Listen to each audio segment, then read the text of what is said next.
Waktu dan tempat kami persilakan.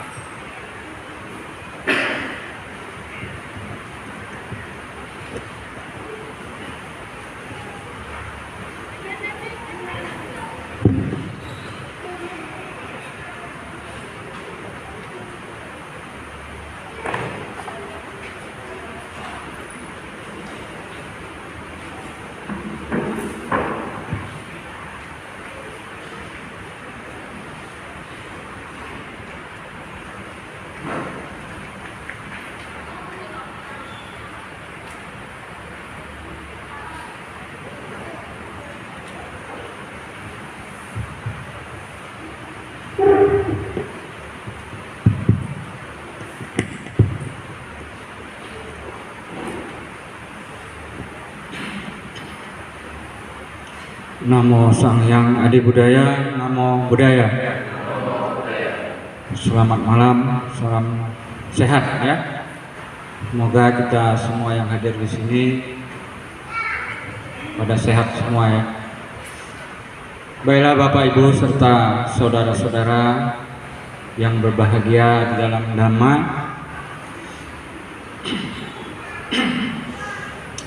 Pada malam hari ini kita memperingati salah satu hari besar dalam agama kita, yaitu Hari Magha Puja. Berhubung karena pandemi, ya para biku sulit keluar dari para wiharanya, ya, jadi digantikan oleh pandita. Bapak Ibu serta saudara-saudara serta anak-anak kami yang hadir di sini, pertama yang kita harus mengerti arti kata dari Magha dan Puja. Magha itu salah satu nama bulan dalam bahasa Pali, ya. Magha itu sama dengan bulan Februari, ya. Magha itu nama bulan dalam kalender Buddhis, ya, sama dengan tahun Masehi yaitu Februari, ya. Sedangkan puja maknanya adalah menghormat, ya. Jadi menghormat, melakukan penghormatan di bulan Magha, ya. Bukan penghormatan di bulan Februari. Begitulah kira-kira maknanya ya. Dalam peristiwa Magha Puja ini sangat spesial ya, sangat langka. Di mana kejadian 4 ciri ini ya tidak terduga. Kejadiannya secara tiba-tiba. Kenapa dibilang secara tiba-tiba? Karena dihadiri oleh 1.200 orang biku dari segala penjuru. Waktu itu di India ya. Murid-murid dari Sang Buddha yang semuanya ditahbiskan oleh Sang Buddha sendiri ya. Kan Sang Buddha masih hidup di zaman itu ya. Kalau sekarang orang yang mau masuk biku yang menahbiskan biku juga ya. Kalau di zaman Sang Buddha masih hidup, di awal-awalnya yang menahbiskan para biku itu menjadi anggota sangga adalah beliau sendiri dengan panggilan Ehi Biku ya. Ehi itu maksudnya mari ya. Jadi dulu Sang Buddha menyebut Ehi Biku, seseorang itu sudah menjadi biku. Kan pertamanya ada permohonan ya, kiranya Sang Buddha mau menerima saya menjadi murid ya. Lalu Sang Buddha mengucapkan kata Ehi Biku. Di saat itu juga seseorang itu menjadi biku, kemarilah biku, maksudnya begitu ya. Kita bayangkan dalam kejadian yang pertama itu 1.250 orang berkumpul secara tiba-tiba tanpa ada kesepakatan maupun perjanjian ataupun diundang sendiri oleh Sang Buddha, tidak ada. Mereka dari segala penjuru tiba-tiba serentak datang. Di satu hari itu senja, ya, kejadiannya senja, di saat bulan maga itu menjelang bulan purnama. Jadi dari segala penjuru pelosok India itu mereka seolah-olah ada rasa panggilan untuk menemui Sang Buddha. Tidak ada undangan, tidak ada janji, tidak ada kesepakatan. 1.250 orang ini secara tiba-tiba datang menemui Sang Buddha. Itu peristiwa yang sangat langka. Tidak ada surat-suratan, apalagi telepon-teleponan, karena belum ada telepon. Mana mau janji, ya? Tapi itulah tarikan dari masing-masing, ya. Para arahat itu punya satu kesepakatan untuk menemui Sang Buddha sendiri-sendiri. Ya. Akhirnya mereka berkumpul. Ya. Dan yang selanjutnya, yang keempat, yang satu dihadiri 250, ya, semuanya arahat. Tahu arahat? Ya. Arahat itu adalah seseorang yang mengikuti ajaran Sang Buddha sampai titik yang paling tinggi, titik yang terakhir.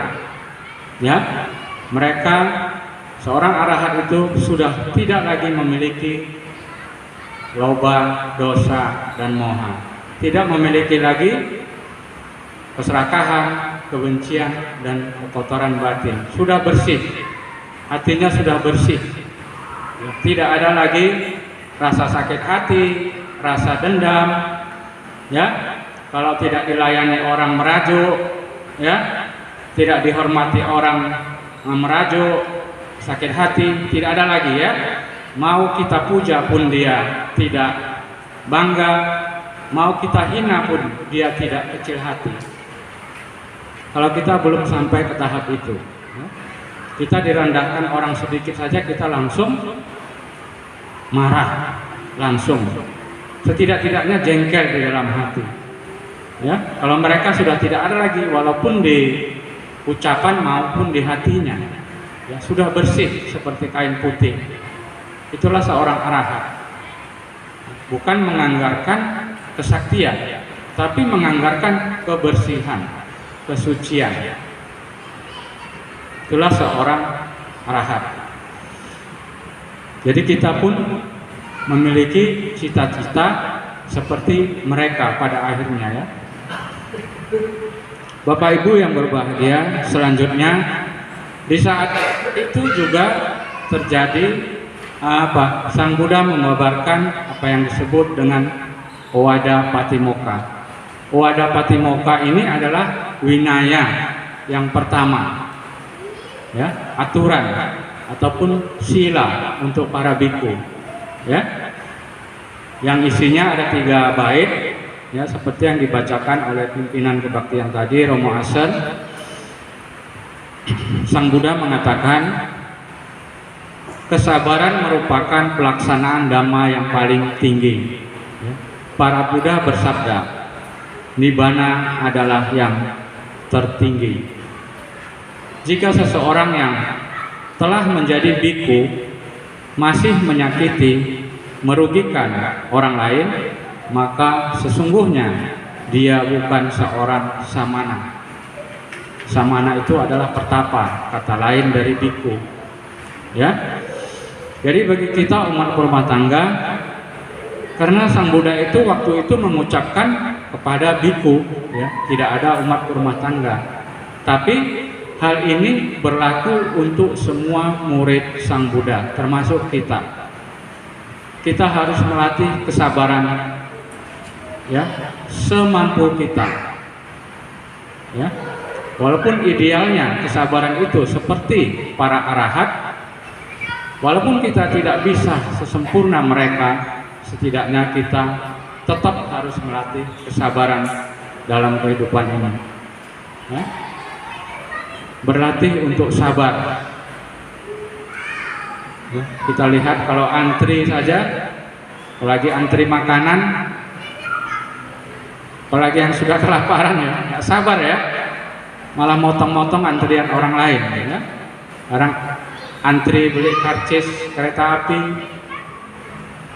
ya sebagai orang yang berlatih dharma, ya kita tunjukkanlah bahwa kita pun harus bersabar mengikuti aturan antrian, apalagi antrian mengambil makanan, ya kita harus praktekkan supaya setidaknya kita dipandang orang adalah orang yang bermoral, ya kan? Setidaknya orang melihat kita orang yang bermoral, ya, mengikuti aturan. Selanjutnya yang kedua,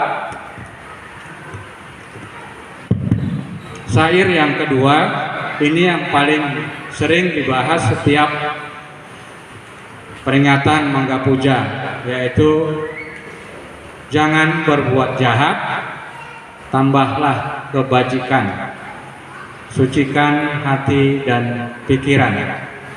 Inilah ajaran para Buddha. Ya. Dan yang ketiga, tidak menghina, tidak menyakiti, mengendalikan diri selaras dengan patimokkha, makan secukupnya, tidak berlebihan, hidup di tempat yang sesuai, berusaha melatih samadhi. Inilah ajaran para Buddha. Ya. Mari kita bahas yang kedua, yaitu jangan berbuat jahat, tambahkan kebaikan, sucikan hati dan pikiran. Jangan berbuat jahat. Di sini tersirat bahwa Sang Buddha menganjurkan kepada kita untuk tetap memegang sila. Ya, sebagai umat rumah tangga, kita dianjurkan untuk tetap memegang teguh 5 sila. Tidak membunuh, tidak mencuri, tidak berbohong, dan tidak mabuk-mabukan. Yang 5 ini saja kalau kita pegang, kita sudah menjadi orang yang luhur. Ya. Apalagi kalau bisa menjalankan 8 sila, 10 sila, dan 250 sila. Baru yang 5 sila ini saja, kalau kita mematuhi anjuran dari Sang Buddha, kita akan menjadi orang yang terpandang, seseorang yang dihormati orang lain. Ya. Bayangkan saja kalau kita orang yang suka membunuh ataupun melukai, menyakiti orang lain. Ya. Tentunya kita akan dipandang orang yang kasar. Ya. Kalau kita suka mengambil barang orang yang tidak diberikan ataupun mencuri, ya, orang tidak akan percaya dengan kita. Ya. Kalau kita pernah melakukan perbuatan zina sebagai orang yang sudah berkeluarga, ya, melakukan hubungan yang bukan dengan pasangannya, tentu kita akan dipandang hina. Dalam kehidupan ini juga, bukan menunggu kehidupan yang akan datang. Sekarang pun dibuktikan bahwa kita itu adalah orang yang tidak baik. Ya. Selanjutnya, bila kita suka berbohong, ya, mengucapkan kata-kata kasar, kata-kata yang tidak pada tempatnya, juga kita tidak akan dipercaya orang. Kalau bekerja, majikan kita tahu bahwa kita adalah seorang pembohong, yang ucapan kita tidak sesuai dengan perbuatan kita, kita tidak akan bisa ya mencapai puncak pimpinan yang tinggi dalam suatu perusahaan. Tetaplah kita akan menjadi orang yang di bawah.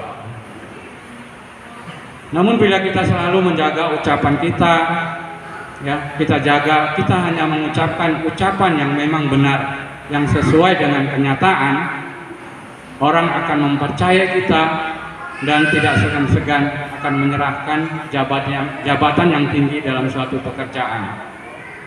Ya. Kadang-kadang memang terasa agak bodoh, ya, untuk melakukan suatu ucapan yang jujur, ya. Tapi sebenarnya itulah orang yang menang, ya. Orang yang tidak pernah menganggap bahwa ucapannya itu harus dipercaya, ya. Membohongi, ya. Tapi seharusnya mengatakan sesuatu yang benar. Itulah orang yang bisa dipercaya. Selanjutnya, seseorang yang suka mabuk-mabukan, memakai narkoba dan sebagainya juga tidak akan bisa dipercaya oleh orang lain ataupun dalam suatu pekerjaan.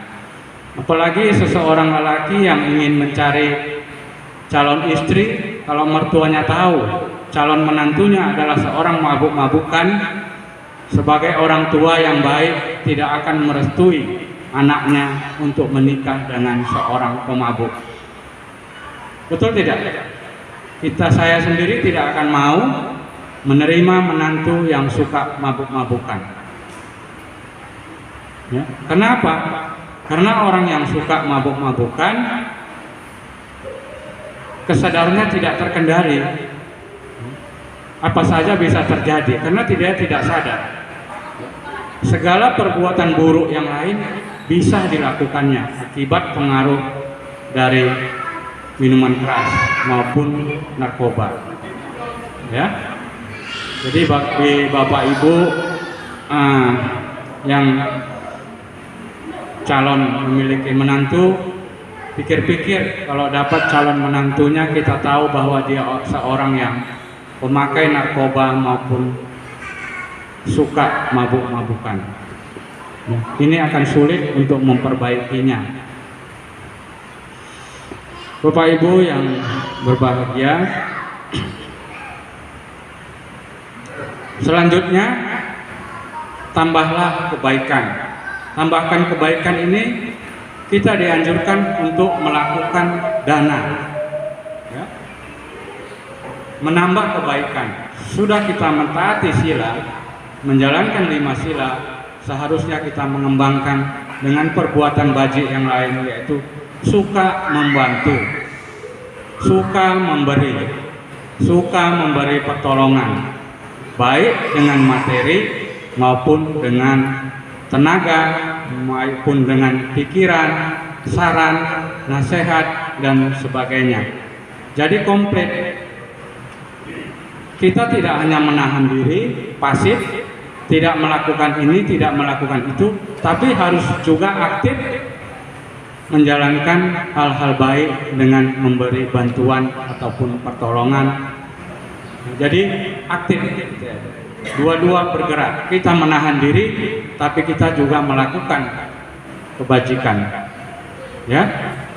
Setelah itu, selayaknya lah kita setelah menjalankan sila, mengembangkan pikiran, mengembangkan kebajikan dengan memberi bantuan, pertolongan dan sebagainya, setidaknya kita haruslah melatih pikiran kita dengan melakukan meditasi sesering mungkin supaya bisa sejalan. Perbuatan dengan pikiran barulah bisa sejalan. Kalau pikiran tidak kita latih, nanti pincang, ya. Terlihat baik tapi sebenarnya jahat. Bisa kan mengerti kan? Tidak sejalan. Penampakan kita baik, tapi di dalamnya sebenarnya kita kurang baik. Ya, itu kan penampakan di luar kan, menjalankan sila, melakukan dana, itu kan nampak. Ya. Tapi kita harus melatih juga yang tidak nampak, supaya yang kita ucapkan, yang kita lakukan sejalan dengan apa yang kita pikirkan. Ini baru komplit. Ya. Menjalankan disiplin moral, sering membantu orang, pikiran kita pun sama. Jadi komplitlah kita. Inilah yang dikatakan latihan kita itu maju. Ya, sesuai yang di luar, begitulah yang di dalam. Begitu yang di dalam, begitulah yang di luar. Karena di dalam Dhammapada dikatakan pikiran adalah pelopor dari segala sesuatu yang kita ucapkan, kita buat maupun yang kita pikirkan. Oleh sebab itu kita harus melatih yang ketiga ini, ya, sebagai murid dari Sang Buddha, selayaknya lah kita mengikuti nasihatnya untuk menjalankan yang tiga hal ini secara beriringan. Melatih sila, melakukan kebajikan, tidak lupa juga melatih mengembangkan batin, mendisiplinkan pikiran agar sejalan dengan apa yang kita ucapkan dan apa yang kita buat. Bapak Ibu yang berbahagia, selanjutnya kita berusaha dalam syair yang ketiga tidak menghina, tidak menyakiti, mengendalikan diri selaras dengan patimokkha maupun sila, makan secukupnya, tidak berlebih-lebihan. Ya, di sini termasuk Sang Buddha juga menasihatkan bahwa hidup ini janganlah makan berlebih-lebihan supaya mendukung kesehatan kita. Ya, makanlah secukupnya. Jangan setiap saat makan. Ya, lapar sedikit makan, lapar sedikit makan. Orang secara normal makan secara umum berapa kali? 5. Maknya overdosis itu juga. Setidaknya secara umum orang makan 3 kali ya. Pagi sarapan, siang makan siang, sore makan sore. Ya kan? Ada orang yang setiap sering mungkin makan. Mungkin sakit apa ya? Beda kalau dia mungkin punya sakit lambung ya. Tidak tahan lapar ya. Tapi itu pun harus dibatasi ya. Karena berlebih-lebihan dalam makan juga dapat menyebabkan penyakit cepat datang ya. Ya, berlebihan ya. Kita pun seseorang yang terlalu sering kenyang dalam praktek Dhamma juga tidak baik, apalagi saat menjalankan meditasi.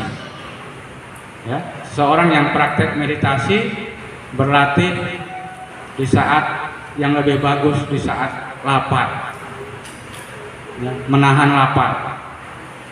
Kalau terlalu kenyang, mau duduk susah, perutnya besar, mengganjal ya, terasa menekan sesak ke napas, ke dada. Ya, jadi selayaknya lah kita makan secukupnya, jangan berlebih-lebihan.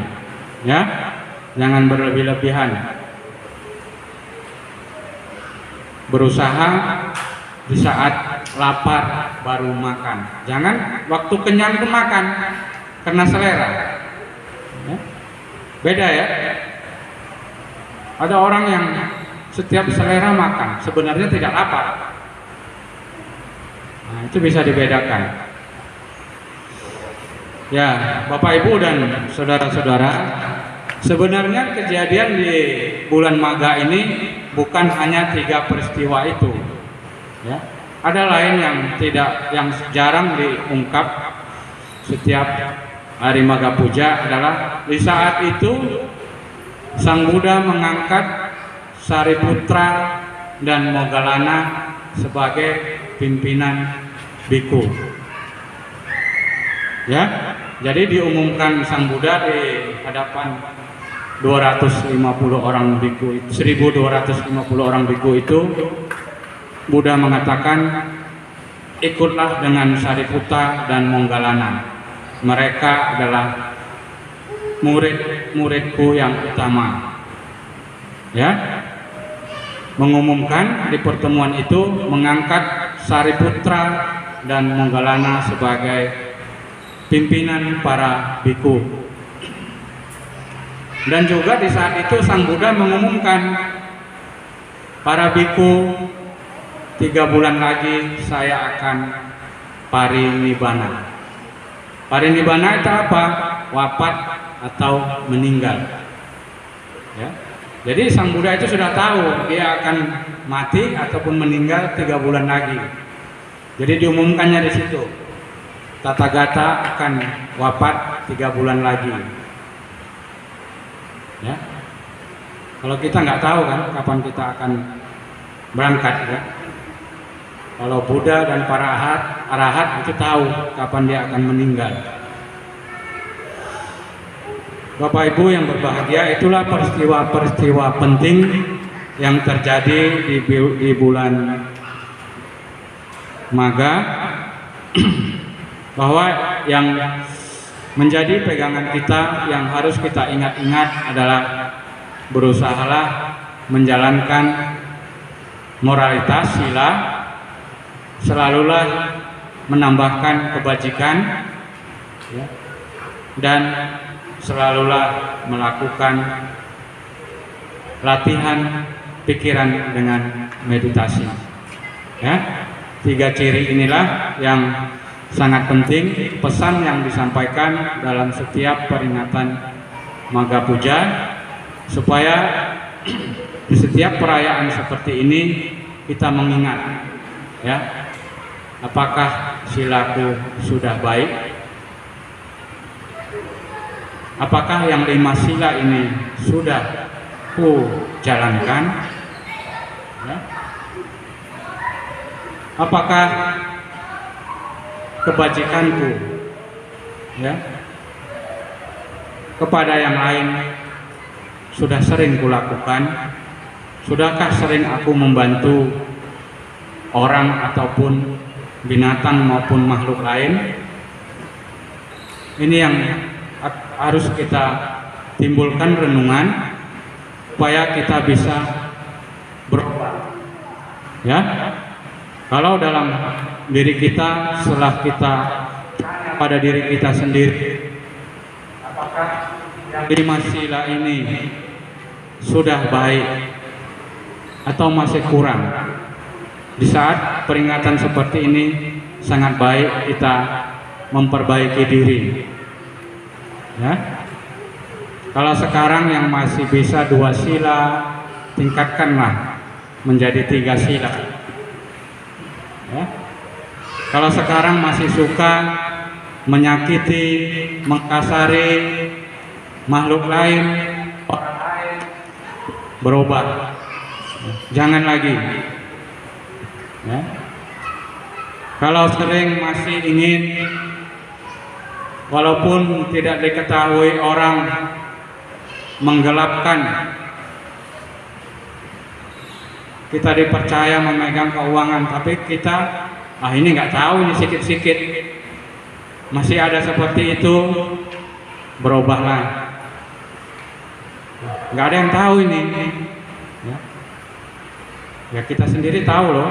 Orang lain memang tidak tahu kan, kita sendiri tahu. Berubah. Kalau seseorang umat berumah tangga masih tertarik dengan yang bukan pasangannya, berubah. Jangan lagi hanya setia kepada pasangan.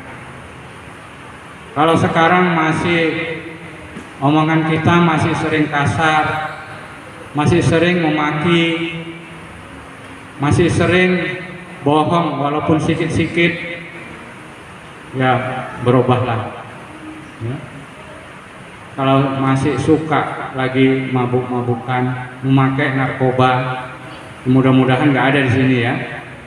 Janganlah dicoba. Ya.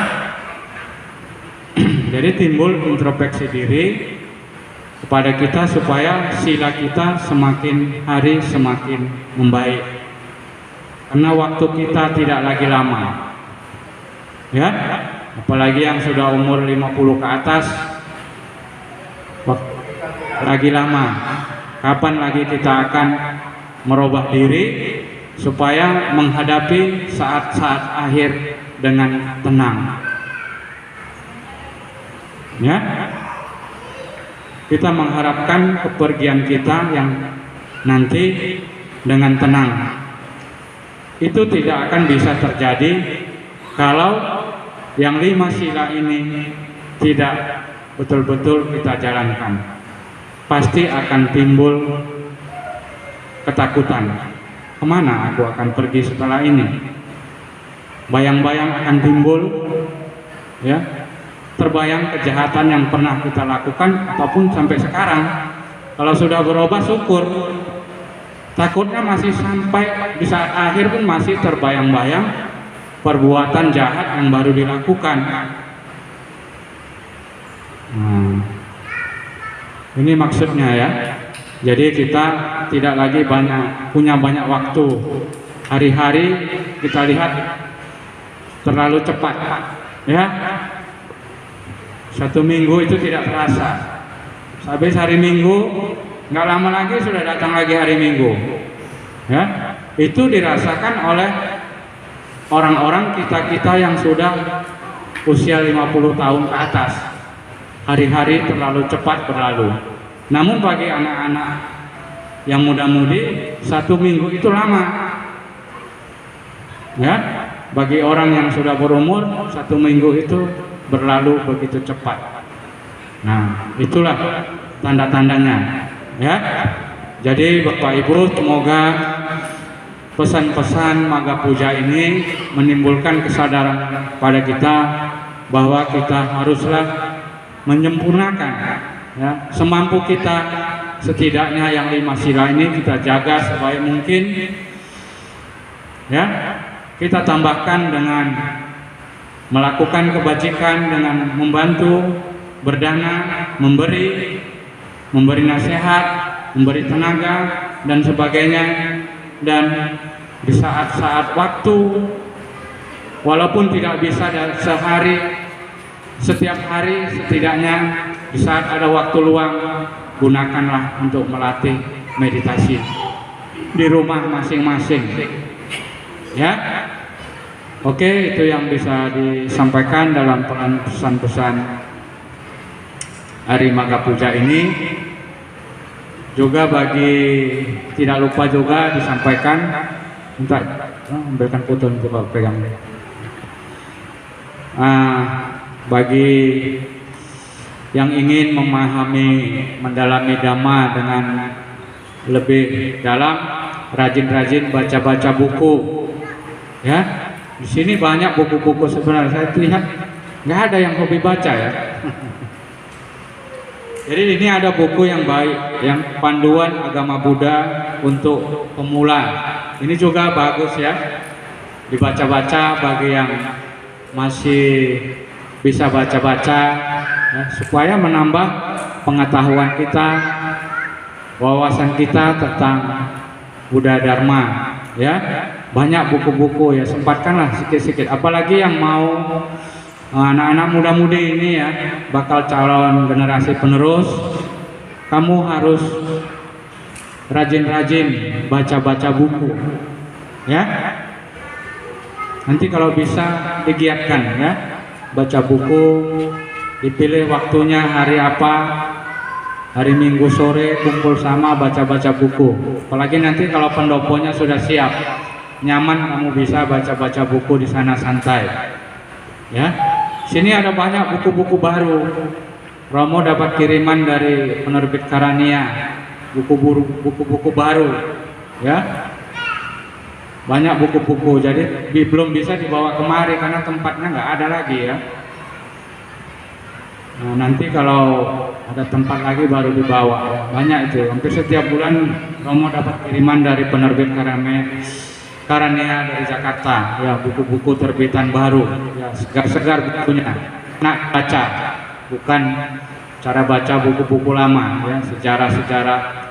Ini akan terbit lagi buku baru, yaitu tentang Borobudur, ya. Kita ketahui sekarang Borobudur sudah dijadikan sebagai tempat ibadah agama Buddha. Ini adalah kemajuan.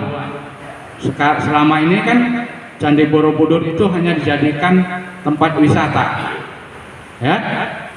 Jadi dengan menjadinya Borobudur menjadi rumah ibadah, itu nanti bisa menjadi seperti orang Muslim pergi ke Mekah,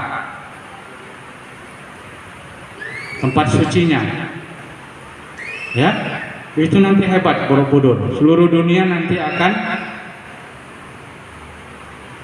bersembahyang di sana. Bukan hanya lagi untuk foto-foto saja, nggak bisa masuk ke dalam. Dan sebelum Borobudur sudah dibangun namanya tempat pemberhentian bagi umat Buddha, yaitu bernama Jinadamo juga, pesanggerahan. Jadi kalau kita nanti datang dari mana-mana, istirahatnya dulu di jalan, di tengah perjalanan, ya. Itu namanya pesanggerahan Jinadamo, dibangun juga. Katanya sudah siap. Nah, jadi di buku itu nanti akan terbit bukunya tentang Borobudur, sejarahnya, fungsinya, dan sebagainya, ya. Tinggal kapan sampai. Jadi Bapak Ibu, beruntung kita di Indonesia nanti bisa menjadi kiblat agama Buddha dari seluruh dunia, karena sudah menjadi tempat ibadah. Ya, kalau selama ini kan hanya tempat wisata kan. Jadi sekarang itu sudah diangkat oleh, ini disetujui oleh Menteri yang baru, Menteri Agama yang baru, itu menjadi tempat ibadah agama Buddha seluruh dunia. Ya, itu hebatnya, ya. Jadi kita bersyukur, ya, di Indonesia punya tempat suci, ya. Bapak Ibu, ini yang bisa saya sampaikan. Ada yang mau bertanya? Silakan kalau ada yang mau bertanya. Boleh tentang Maga Puja maupun tentang yang lainnya. Yang penting tentang Buddha Dharma. Ada?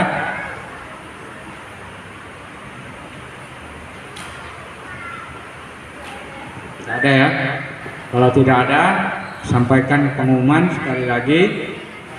Hari Selasa malam Rabu, ya. Ya. Kita diundang oleh Bapak Hartoyo dan Ibu Cencen untuk datang ke rumahnya dalam rangka melakukan syukuran dan pelimpahan jasa untuk leluhur, gitu kan? Nah, jadi kita semua umat PMD, jadi sekarang PMD harus diaktifkan, ya, kata PMD. PMD itu maksud Wihara Magadhamma, ya. Jadi umat PMD diundang oleh Bapak Hartoyo dan Ibu Cencen ke rumahnya pada hari Selasa malam Rabu dalam acara syukuran ataupun pelimpahan jasa untuk para leluhurnya. Ya, ada lagi Ketua? Sudah tidak ada lagi. Terima kasih atas perhatiannya. Namo Sang Hyang Adi Budaya, Namo Buddhaya.